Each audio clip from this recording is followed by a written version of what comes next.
I think it's a disgrace that information would be let out. It's all fake news. It's phony stuff. It didn't happen. Well, I think it's pretty sad when intelligence reports get leaked out to the press. I think it's pretty sad. First of all, it's illegal. You know, these are classified and certified meetings and reports. President-elect Donald Trump saying that it is a disgrace that intel was leaked to the press. He went on this morning to say, James Clapper called me yesterday to denounce the false and fictitious report that was illegally circulated, made up, phony facts. Too bad.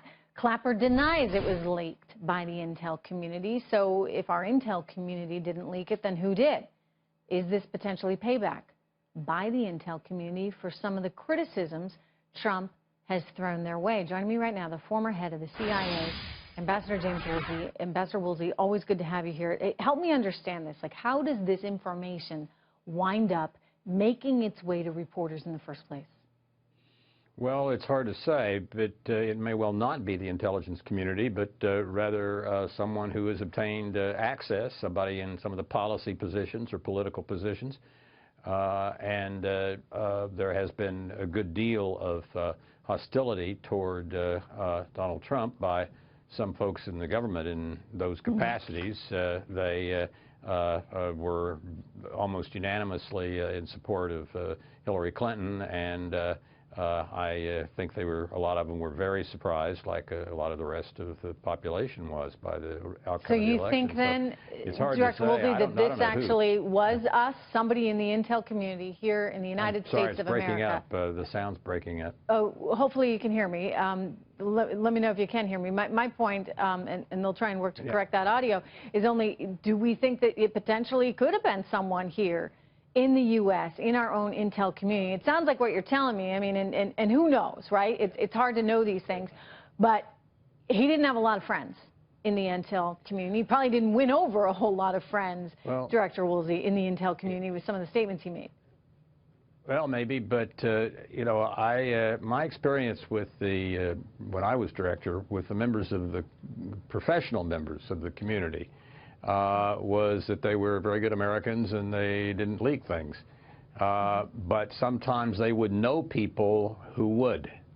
And I'm more, frankly, concerned about the political folks around the intelligence community and with friends in the intelligence community than I would be about professionals themselves. I hear you. I hear you. So this could have, you know, been unintentional, but somebody who had some bad intentions got a hold of this information via a friend or some acquaintance, etc.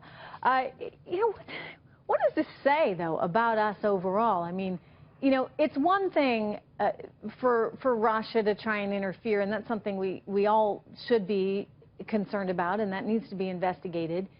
It's another thing for our own intel community to be essentially conspiring, in a way, against the president-elect.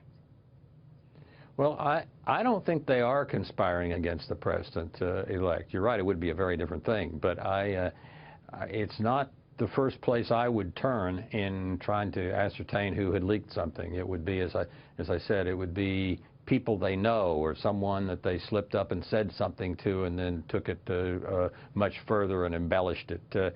Or some very senior political person near the intelligence community. I don't know. Ambassador Woolsey, do you have any idea? You know, there's been some talk about who prepared this.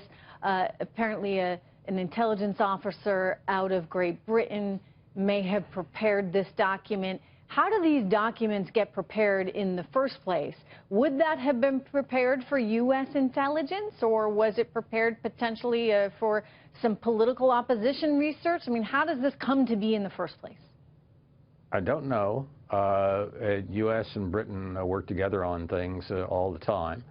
I don't see this as something likely that a British civil servant or somebody part of MI6 now somebody who's retired and has friends on the inside, I don't know. It is possible. There are a number of possibilities, points of tangency between the intelligence communities in both countries and people in the political realm. But I, frankly, am more suspicious of the political folks than I am of the career people. All right, I hear you. I hear you. The political folks have something pretty big at stake. Ambassador Woolsey, thank you so much. Good to have you here today.